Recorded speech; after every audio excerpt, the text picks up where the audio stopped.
Hey guys, my name is Anthony, and in today's video I'm going to be bringing you the track guide here at the Circuit of the Americas. So if you want to see more track guides that I've already done in the past, make sure to click the link at the top right hand side of the screen, and that will take you to all the track guides that I've done up until this point. And if you want to see the future track guides that I have come into the channel, make sure to click the big red button down below to subscribe to the channel and hit the like button on this video, because it lets me know that you guys are enjoying the content and want to see more of these. So getting straight into today's track guide, you want to brake just at the black box here on the right hand side in 6th gear. And then shift down into 3rd gear, ride over this curb but don't invalidate your lap.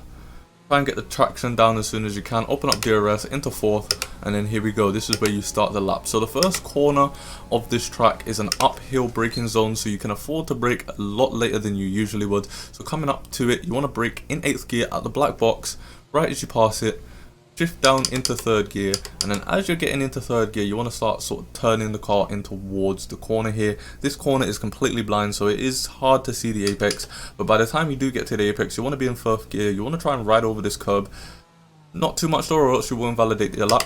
Short shift up to 3rd, and then get the traction down and start shifting up through the gears. So completely flat out through this corner, you want to be in 7th gear by this point, and then as you're coming up to the Pirelli sign above you, that's when you want to start turning into this next corner. In 7th gear, completely flat out. Next corner, again in 7th gear, completely flat out, and then after this corner, lift off the throttle a little bit, down into 6th, and then just throw the car into this corner here. And then throw the car into this corner again, and then mid corner, one downshift into 5th, and then just before the black box, throw the car into the corner here, one downshift into 4th, and then come out wide and then sort of just bring the car slowly towards the apex here. You want a late apex because you want to prioritize this next corner here. Ride over this curb but not too much, or else you'll invalidate it. Try to get the traction down in 5th gear, and then here we go through this. This next corner is blind, but if you memorize it, you'll know where to turn. And then coming up to this next corner, in 8th gear, just after the 100 meter board, shift down into 1st gear, similar to the first corner. Ride over the curb but not too much, or else you'll invalidate the lap. Short shift up to 3rd to get the traction down, and then we're coming up to the quickest, the longest I should say, straight on the track I believe. So open up DRS as soon as you can, and then this next corner, you want to brake just after the 100 meter board. I actually like to use the F1 2020 sign on the right hand side of the screen. I'll probably zoom in for you guys so that you can see it whilst I'm editing the video. Then you want to shift down into 1st gear by the time that you get to the apex. Into 1st gear here, ride over this curb, try not to invalidate your lap though.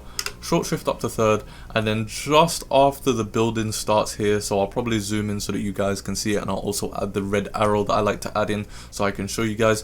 Just after the building sort of starts here on the screen, in between that and this guy in the green jacket, you want to start braking from 5th gear down into 2nd gear, clip the curb here, try to get the traction down as much as you can. I'd say maybe about 50% on the throttle as you're coming through this corner here, maybe a little bit more. In 5th gear, and then as soon as you get to this green patch, at the start of the green patch, you want to start braking down into 2nd gear. Make sure to do it slowly, or else you'll turn the car a little bit too quickly. And then one last downshift into 1st gear as you're coming up towards the apex, and then again right back up into 2nd gear. Try to get the traction down. Getting the traction down at that corner is pretty difficult. I did try to actually beat the lap that I've got in this video, however I always messed up the traction at that one. It is pretty difficult. And then coming up to these corners now, you want to ride over this curb here. This is completely flat out in these F1 2020 cars. Once again, completely flat out through here.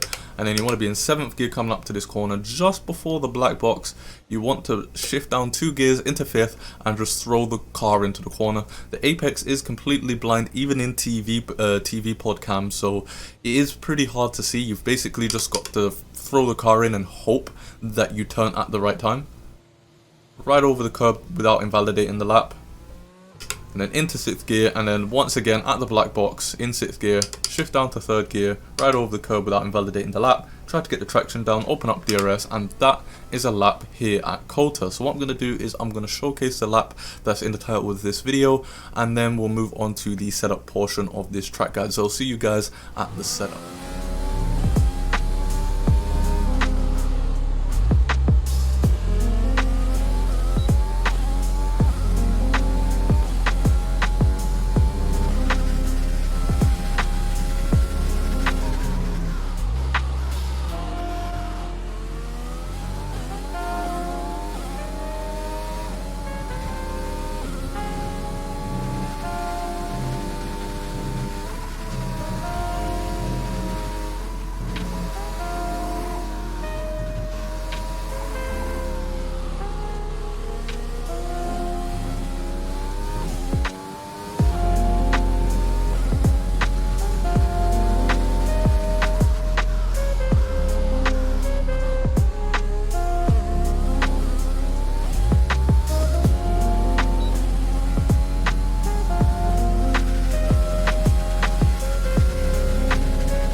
Hey guys, so moving on to the setup portion now, we're just going to breeze through this really quickly for you guys.